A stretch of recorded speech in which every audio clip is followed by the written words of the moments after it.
Okay, it's another edition of Cocktails with Anna.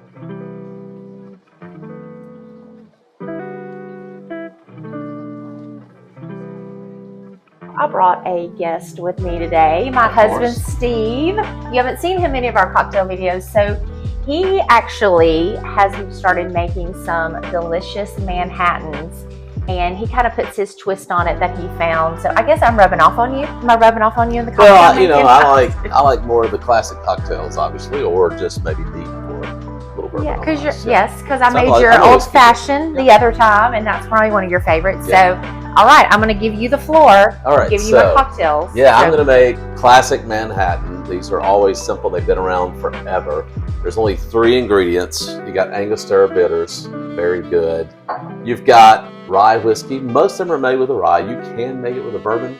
We prefer the rye whiskey. I like having a good rye in there. So we're using, what are you using? Today is a Michter's rye. This is just a standard. Their straight rye is so good. Just a classic rye for a lot of your whiskeys. What's some other ryes that you would you've got Whistle Pig. We also have a Rabbit Hole we've got that we really enjoy. We do like the Rabbit Hole. There's a lot of good. Bullet Rye is a good rye. I mean, everybody, there's so many of them these days. So Angel's Envy is another good one. Yeah, we need to try that in the Manhattan. Yeah. Anyway, go ahead. I'm sorry.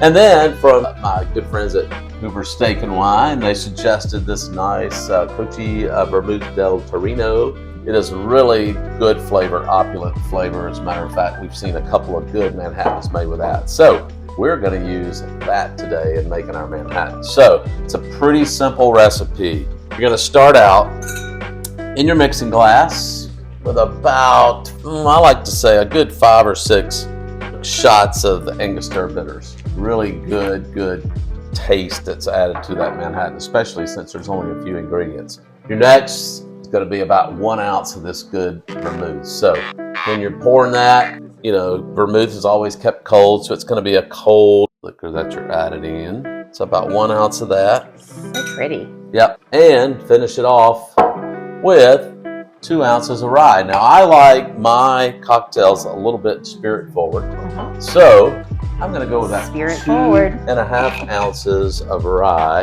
and we'll mix it all together. I like the way the rye smells. It smells good. Yeah, good, solid, really robust cocktail. Nice to have kind of before dinner, especially on a good rainy day. Excellent. Now, we're going to mix that all together.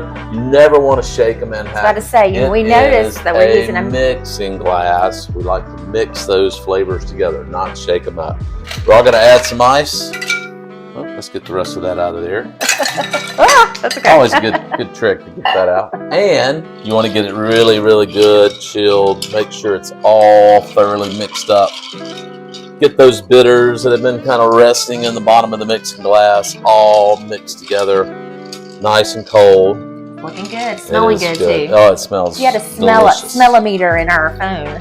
All right, that's looking really good. Let's take our julep strainer. We're going to strain that in. Now, again, you can have this in an up glass. Some people like to have them even in a highball on the rocks or in a coupe glass. I like to have mine in an up glass. No ice, because I don't want it to change that flavor of the cocktail. So strain that off. I love it. It looks so pretty. And I'm going to add just a little garnish. What's normally garnished with that is a nice cherry.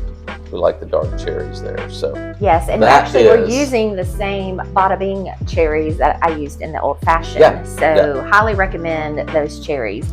And then you get to taste. I know, but what do I like with my cocktails? You got to have a little cocktail napkin with it. You got to have it pretty, so I get to taste it. Yeah, it's all yours. All right, so Steve's classic Manhattan. Cheers. Kind of more on the opulent side, we'll say.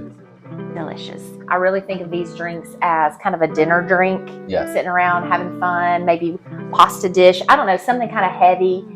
Just a real heavy meat dish that you're having for dinner. Yeah, because of that wine, that fish wine, you can have it after dinner, you can have it before dinner, so it's good either way. Yep. Cheers, everybody.